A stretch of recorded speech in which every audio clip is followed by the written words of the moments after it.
জয় মা মনসা হ্যাঁ সুস্থ হবি আর কিছু না কোনো খাওয়া দরকার নেই কোনো খাওয়া দরকার নেই বাবু আমি হচ্ছে আমি যেটুকু সাহায্য হଉଛି চেষ্টা করুছে আউরি কালেকশন হଉଛି দবা আমি দবা ঘুমাই আমি তো পঠিবা এটা সিদ্ধান্ত নিয়ে নিচ্ছে আপনি জানো তো জেঠু জেঠু ঘুমাই তো পঠিবা আচ্ছা ଆଉ କାହାର ଆମର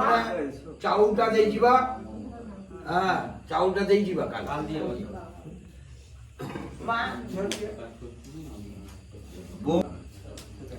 এটা সিদ্ধান্ত দেখা চলছি কথাবার্তা আমি চলছি বোম্বে পঠিবা যদি সিদ্ধান্ত হয় সেই সিদ্ধান্ত ও বাবা একদম পানি এই অসুস্থরা এই বললে পানি বাবু বাবু মনোবল ঠিক মনোবল বাবা